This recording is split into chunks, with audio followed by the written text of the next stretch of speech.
This week, the Luxury Channel takes to the sky in some of the world's most spectacular private jets. I believe that over time, we will all move around the planet in a very different way. Selling planes to rich people is more fun than rock and roll. This is rock and roll for grown-ups.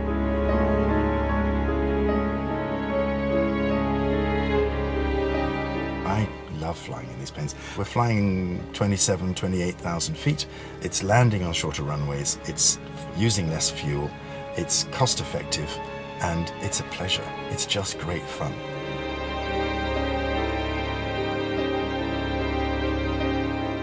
You don't have to get to the airport 2 hours ahead. Get there 10 minutes ahead, put your luggage in the plane, you go. Once you've experienced it, it's tough to go back the other way.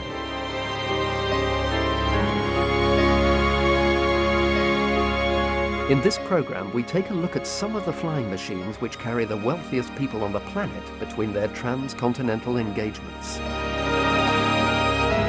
We meet the man who designs the interiors of some of these flying palaces, fly around the world with TAG Aviation, and catch a sneak preview of the world's first supersonic private jet.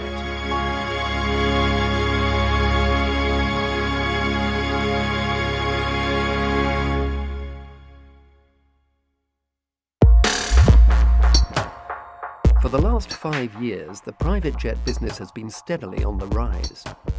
Order backlogs are bulging, waiting times have been getting longer, and most importantly, brand new machines from all of the world's biggest manufacturers are coming onto the menu. But clouds have gathered on the horizon. It's very interesting times. Demand is down by 40% globally. Manufacturers are suffering. We've heard about the layoffs. But it's an industry which isn't going to disappear overnight. Total value is about $170 billion and employs hundreds of thousands of people, engineers, designers, total service providers. It's just phenomenal, it really is. We flew into Geneva for the 9th annual eBase show to find out how the movers and shakers in business aviation are responding to the new challenges. Over 400 manufacturers, airlines and brokerage firms are plying their wares at this year's show. And across the road at Geneva's International Airport, the 10,000 attendees were treated to a sprawling apron of 65 new business aircraft, fueled up and ready for takeoff.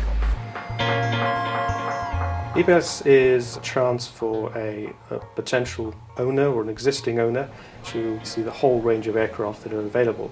It's also a good chance to meet the manufacturers. Buyers tend to be very low profile, it's very discreet. You wouldn't have no idea that you're standing next to a buyer if you're walking into an aircraft. Airbus has been in commercial aviation for almost 40 years, and today the company employs around 57,000 people across 4 countries, producing over half of the world's jet airliners. The company's private jets are produced by Airbus corporate jetliners, and they've sold more than 100 of these planes in the 12 years since the sideline began. We make the world's most modern airliners, and we take those airliners and we turn them into corporate jets. If you're going to a G20 summit, you'd better arrive, otherwise your voice is not going to be heard. Our Airbus corporate jet customers are either billionaires or well on the way to becoming billionaires.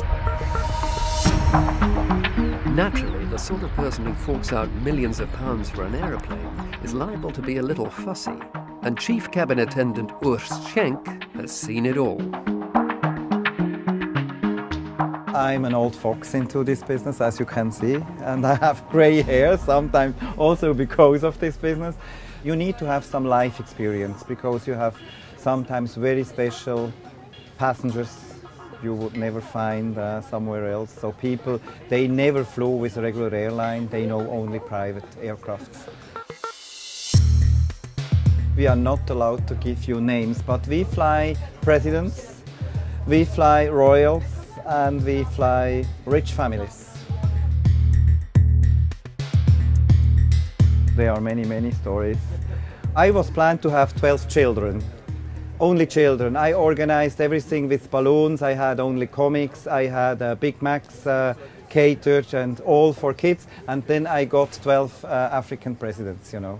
And I asked them, would you like to eat this junk food? Or do we have to wait for the catering? And they still remember the junk food. They had so much fun with the comics and everything, and they still remember this flight. Private jets cost money, lots of money. A new one can set you back up to $400 million. It'll cost you $100,000 just to install a shower. The sofa that you're sitting on costs tens of thousands of dollars, not because it's any different than your sofa at home, but it has to withstand all the rigors of flame testing and structural components.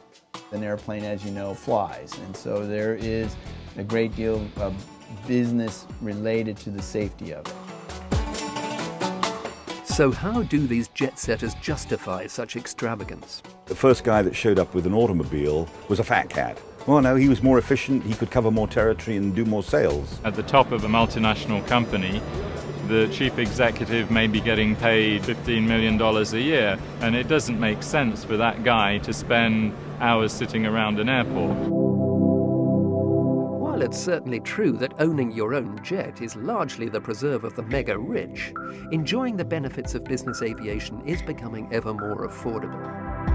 Using aircraft has never been so accessible. There are a number of innovative products which have been launched over the last 8 to 9 years. The fractional model, which is pioneered by a chap called Richard Santulli in the United States, a company called NetJets. What you do is you buy a physical share of an aircraft, and the costs are then apportioned amongst a group of buyers, and you've got guaranteed availability anywhere in the world. We're one of the largest airlines in the world, but usually beneath the radar, so to speak. Our customers are a cross-section of just about everybody out there who uses business aviation. So, of course, corporations, governments, high net worth individuals. There are some celebrities at the very high end of the spectrum, whether it's sports stars or rock and roll stars who use our service.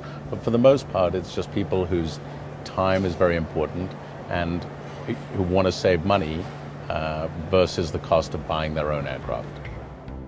There are also air taxi operators, Blink in the UK being one. And the idea is that you hop from city to city. Cost per seat is relatively low for the jet market.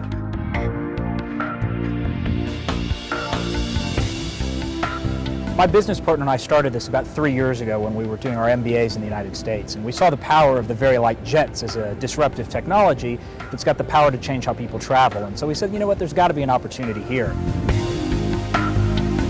The idea was that if we bought a subfleet of these things and integrated them in, they could put someone who makes less than $50,000 a year of annual salary on one of the planes, and it would save them money. While borrowing someone else's plane is one way to break into the market, nowadays even owning your own is becoming increasingly possible.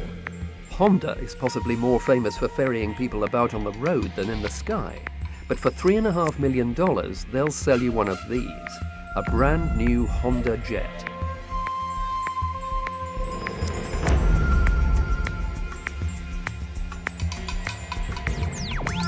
Aviation has always been a dream for Honda. Our associates love a challenge. We build some of the world's best automobiles and motorcycles, and now we're taking to the air with the Honda Jet. Many of our customers are what we call owner-operators. They're people who fly planes themselves. We offer free flight training, and you would come to our facility in the United States. We would train you how to fly the Honda Jet. This aircraft will be single pilot certified, so an individual would be able to fly the Honda Jet maybe with his family off on a vacation over the weekend, but he could also use it for business during the week, so it's really a great way to travel. You don't have to be a Mick Jagger to fly in a private jet.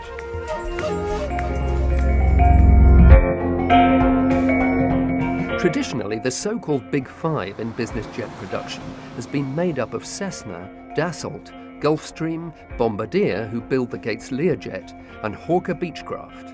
And encouragingly, all of these firms currently have at least one new model in development.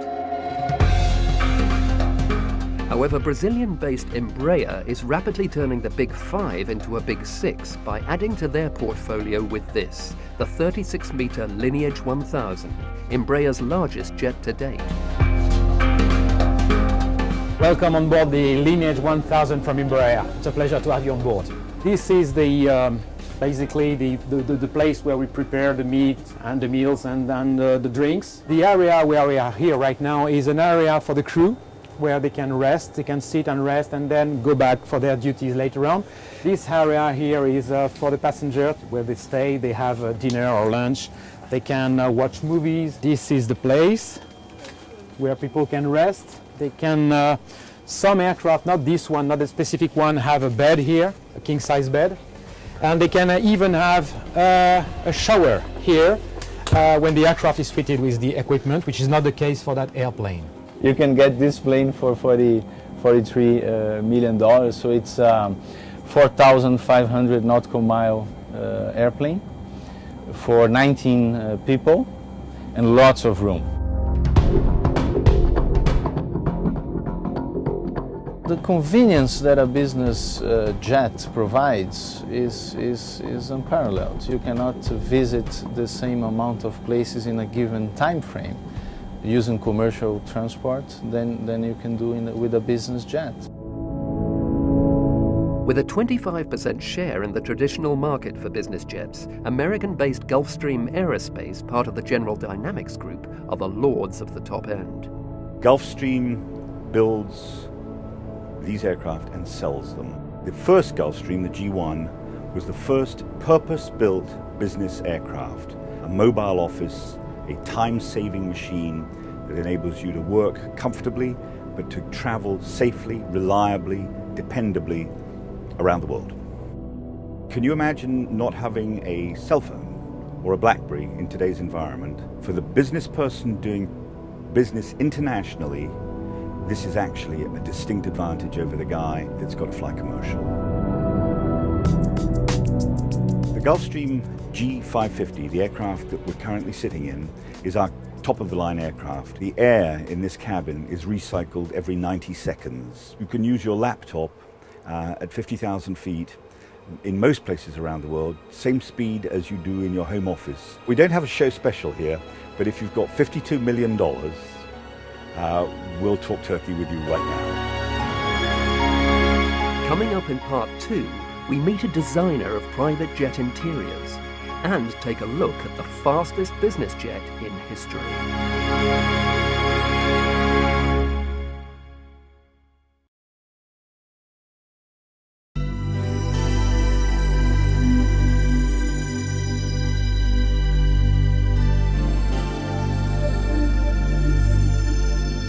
London-based designer Andrew Winch has been working out interiors for houses and yachts for 23 years, but in 2003 he was commissioned to design his first aeroplane interior in collaboration with Lufthansa for this towering 737. People enjoy building their own planes because they are very busy people and they like to be in their own environment. They are time poor.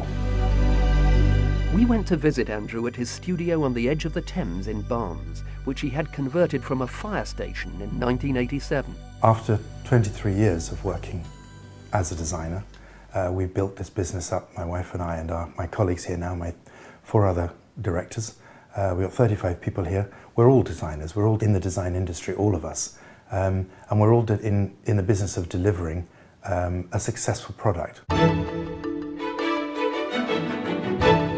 Designing anything for me starts with a discussion with the client. It's always better when it's direct from the guy who's paying the bill, when it's actually talking to them. So I've got no worries about talking kings, queens, sheikhs, industry, oligarchs. I sit here with them at the table, they join me in this room, and within probably an hour and a half, I know exactly what they want. Once we understand the client's dream, we will turn that dream into paper drawings. We will take pencils, take crayons, take pens and take the computer, and we will start to plan with dimensions the whole arrangement of the plane. We'll also look at the fuselage, the livery, the embodiment of the design idea. Then there are areas which have structure and you have to attach to certain structure. There'll be areas that have to have weight considerations for the balance of the plane. So we'll turn all of those into drawings. Then we'll turn them into 3D sketches with pencil, and then we'll turn those into probably CAD illustrations. We'll do watercolour painting of the interior, and then often, like the pictures behind me, we'll turn them into full three-dimensional CAD visualizations. We will create a walkthrough, a one-to-one walkthrough of the entire plane, where every object in that CAD visualization has been three-dimensionally drawn, from a Coca-Cola can to a new design chair. So we do go to a very, very finite level of detail. I'm delivering their dream back to them. I'm creating the reality.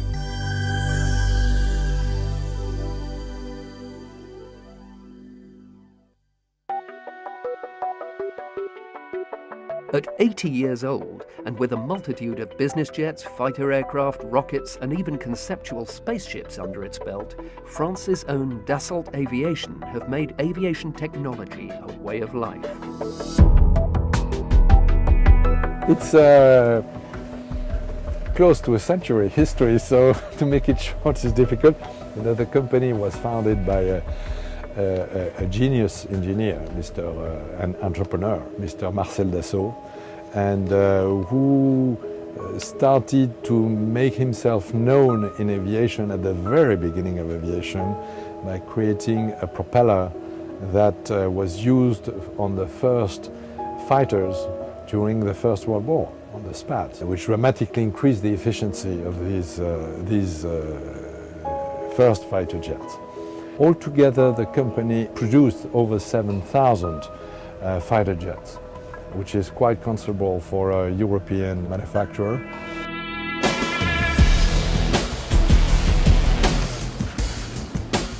The Mirage name became known worldwide and contributed to build the image of the company as one of the leading fighter jet manufacturers, mastering technology not only in aerodynamics but also in system design. If you want to fly at 2 times the speed of sound for a fighter jet, you can't do that if you don't have good aerodynamic engineers.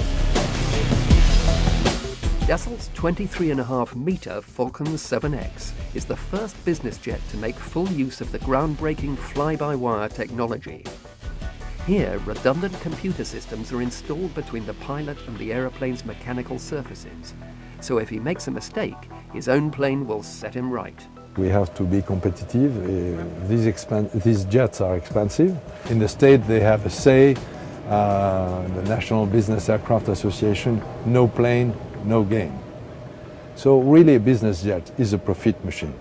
While technology can doubtless make you more efficient, it can also help simply to enrich the flying experience itself. In October 1977, history was made when a Pan Am Boeing 747 SP was flown around the world in a little over 53 hours. Incredibly, the record remained unbroken for more than 3 decades until November of last year, when a team of pilots from UK-based TAG Aviation decided they'd try it themselves. Corporate aviation probably represents a number of things, and clearly it's a business tool, it's obviously a leisure tool for many people, but it's also fun. It's also something that can allow you to push the envelope in terms of aviation. Hence, 31 years this record stood. Now we've got aircraft that have the same range as a 747, the same speeds virtually as a 747, and yet are small enough and nimble enough to pull this off. It's one of the records that hadn't been beaten. Like I say, Concorde did set a lot of records that are completely out of reach, of course, because of the speed. And with this airplane, we managed to beat it, which was not possible, with any other airplane before. Although the battle was to be waged in the air, it would be won or lost on the ground. In order to break the record, the team would have to complete each of their 5 fuel stops in under 40 minutes. But incredibly, the men were back in the air after an average of only 32 minutes, ultimately smashing the 1977 record by almost an hour. The whole thing went like clockwork. I mean, it was absolutely remarkable. We were very, very well organized. We had 5 pilots. Everybody knew when their duty time was on and off. So everybody knew when their rest period was coming. Anytime you get on a flight, the chances of you having 5 flights, one after the other, they're all on time, everybody does their job perfectly, nobody makes a mistake, it's pretty unusual.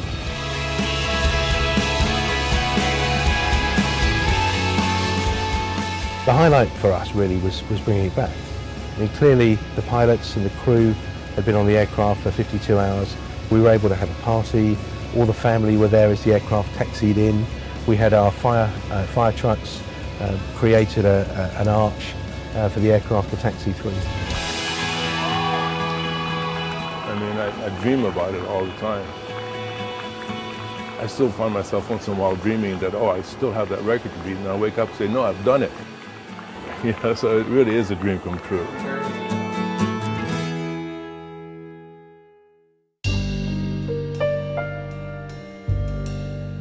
Travelling at 35,000 feet, however, has its drawbacks. We are, by definition, an emitter. We pollute. Carbon emission is quite a topical subject, not just in aviation, but across the board, and it's an issue which needs to be addressed, and there has to be some accountability. The flip side to that is obviously that jobs are being created and economies are growing because of these aircraft. We're very aware of the environment and we do everything we can to improve. That said, aviation is only 2% of the carbon dioxide emissions in the world. So if the world is serious about reducing carbon dioxide, then you need to go where the big generators are, which is essentially the heating of buildings, the cooling of buildings, and cars. Dassault are one of the manufacturers I think I could probably highlight. They've been able to reduce emission on some of the current aircraft between 25 and 30%. EU has some rules which are forthcoming. By 2012, any business aircraft flying over European airspace must have a carbon emission scheme set up in-house. We're not going back to a horse and cart society. Innovation, technology, and crisp, clear thinking combined with good capital initiatives and create great solutions for a modern way of life.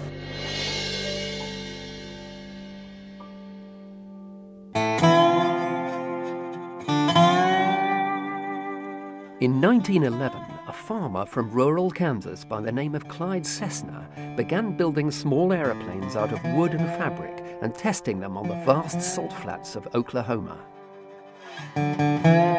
Nearly a century on, the Cessna Aircraft Company has delivered over 190,000 aeroplanes, more than any other firm in the history of aviation. Cessna's chief executive, Jack Pelton, is a busy man, but we caught up with him out on the apron to see what they were up to. We feel that we've taught the world to fly. If you look at the 192,000 airplanes we've delivered in our history, we start at the beginning with the single-engine piston airplanes all the way up to the Citation 10 business jet, which is the fastest commercial jet produced today.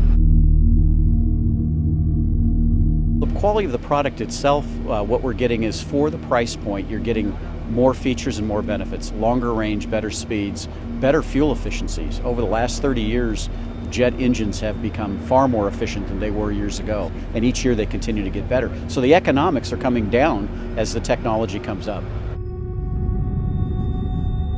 Cessna are a manufacturer which you would probably start off flying with if you're building up your hours and you want to get a license.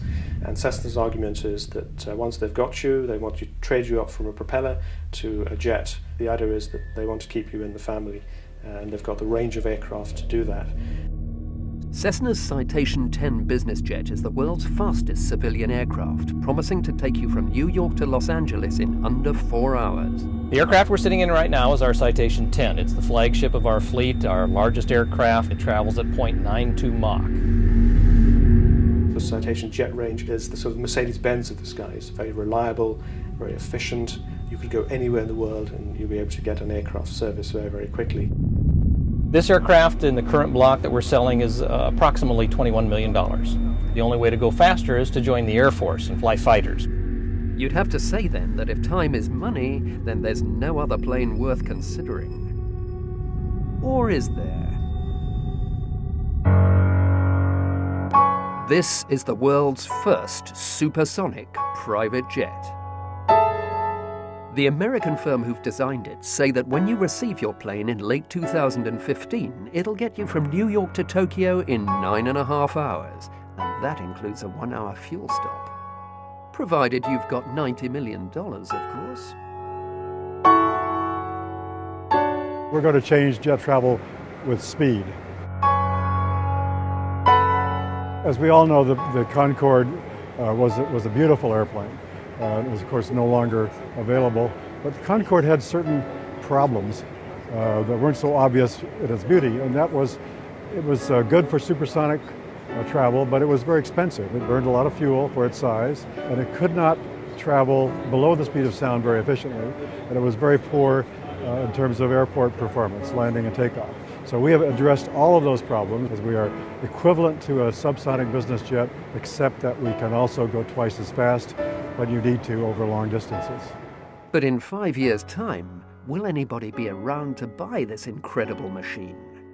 The independent research group Teal, based on their current forecasts, are looking at the economy improving for private aviation around 2012.